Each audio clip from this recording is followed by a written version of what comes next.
ngasi aigi hadi ai anova video aigi ahanba vlog ne sise aduna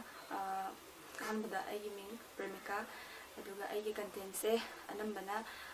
khogi makeup adagi sumak funny video adagi koiba gumba adumba ina hapcharake adu ngasi gidi ahanba video ni ne sum ke haini makeup kido ina horese hadi aina kamaina makeup tawge adagi bazar chapada adugi matangda namjai makeup ahanbada aina hadi ngasa ai moisturizer sunscreen tai khrebako adu tai jing adu tai khre adu matungda primer hadi sigi primer blue heaven gi ko flawless makeup base primer hayabako si primer se toge mase silicone base oibani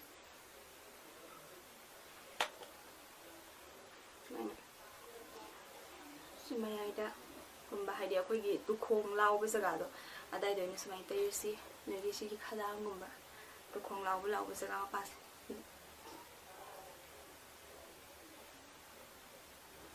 ingse law jodi am kote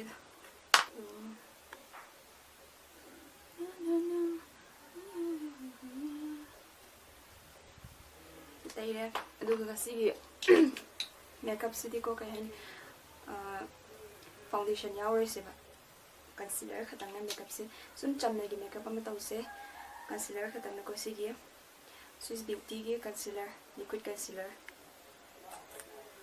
si maga adagi sigi BB Rose gi si concealer siga si additional khatang tay gi adi yamna lapna chattaba adi kaino gumba leitaba rapa mafam chatan si concealer na sum tay bai di concealer na sum ki haita ada uring ama thong ni uring ju sen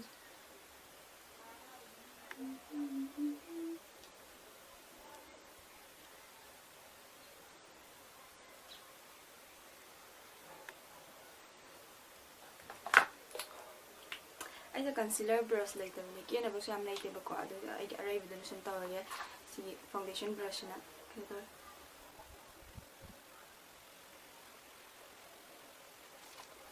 Sigi Swiss Beauty के concealer से को आएगी कुछ उधेगी खरा माना मम चल ले बको उधेगी आइना concealer अमग लोग बने बकरा brighter हुए concealer दो अदु उनको लोग बने सी माथा तम को है बेट आइना बा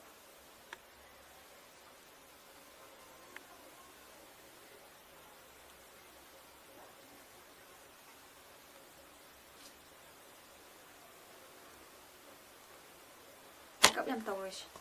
कब यम हेंजन तवबसु आई मोंते हेना थिजल लेबो को दुगी आइना यम चमन मेकअप तवबदो दुगी मावंग दुने नो तुश सिना सही कंसीलर खरा ngauthokpado namthokpa concealer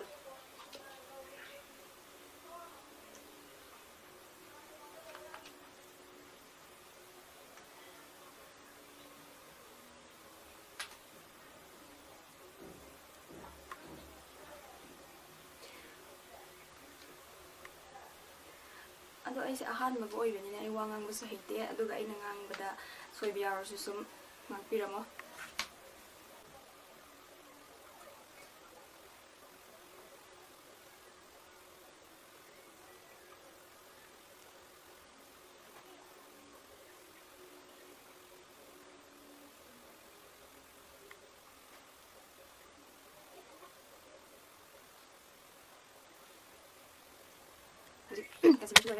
aduga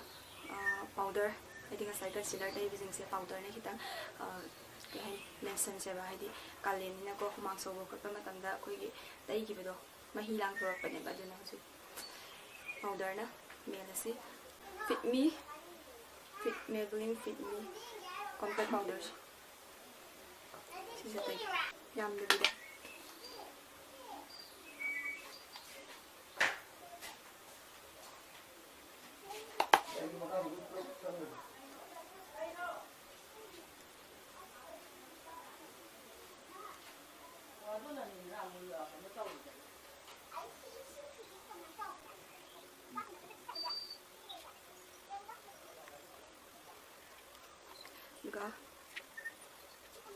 duga hauzik pishumse ageba ko pishumse id sigi costly oi pota tang poto sijina de sisina subiga age kapo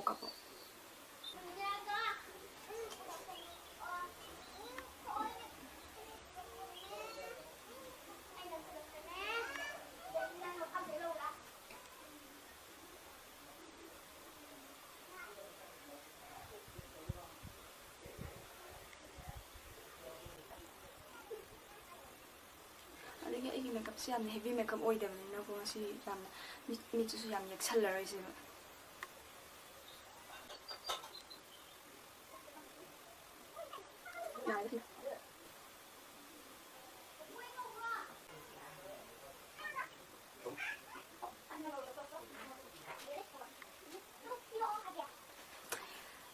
ꯑꯗꯣ ꯑꯩꯒꯤ ꯄꯤꯁꯨꯝꯁꯦ ꯍꯥꯏꯗꯤ ꯑꯣꯐ ꯀꯦꯃꯦꯔꯥꯗꯀꯣ ꯐꯖꯅ ꯂꯣꯏꯁꯤꯜꯂꯛꯑꯒꯦ ꯑꯗꯨꯒ ꯑꯃꯨꯛꯀ ꯂꯥꯛꯑꯒꯦ ꯌꯦꯛꯄ ꯂꯣꯏꯔꯒ ꯌꯦꯛꯄ ꯂꯣꯏꯔꯦ ꯑꯗꯨꯒ ꯀꯩꯅꯣ ꯇꯧꯔꯁꯤ ꯄꯤꯁꯨꯝ ꯌꯦꯛꯄ ꯂꯣꯏꯔꯕꯅꯤꯅ ꯀꯩ ꯍꯥꯏꯗꯣꯏꯅꯣ ꯃꯥꯁꯀꯥꯔꯥ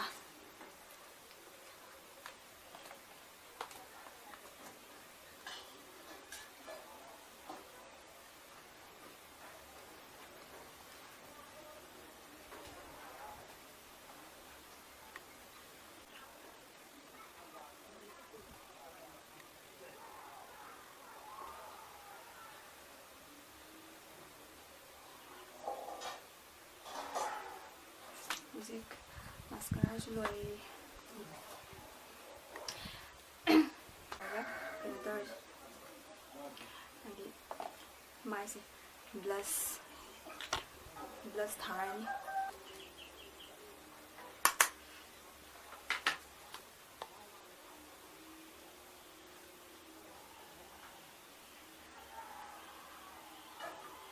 나도죠. 많고.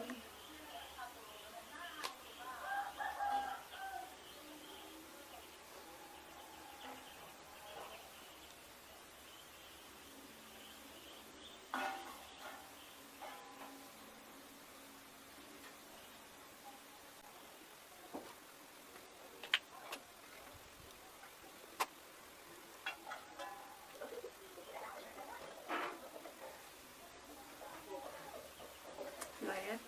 ꯑꯗꯨ ꯍꯧꯖꯤꯛ ꯁꯤ ꯂꯣꯏꯔꯕꯅꯤ highlighter ꯈꯔ ꯇꯩꯔꯁꯦ highlighterꯁꯦ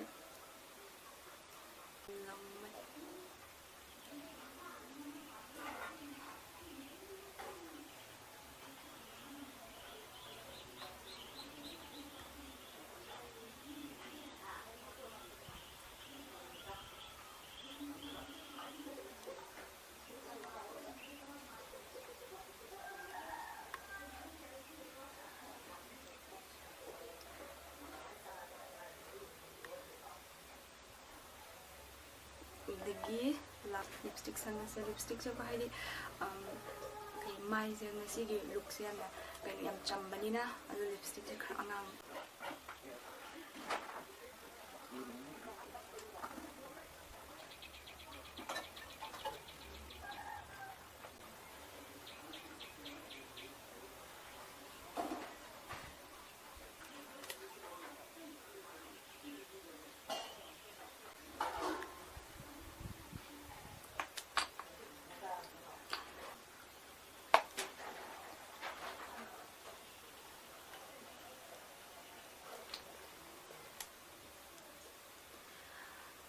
ꯌꯥꯝ ꯑꯩꯒꯤ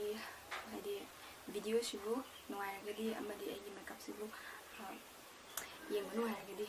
ꯁꯞꯄꯣꯔꯠ ꯇꯧꯕꯤꯌꯨ ꯑꯗꯨꯒ ꯑꯩ ꯃꯇꯥꯡꯁꯤꯗ ꯂꯣꯏꯁꯤꯟꯖꯔꯒꯦ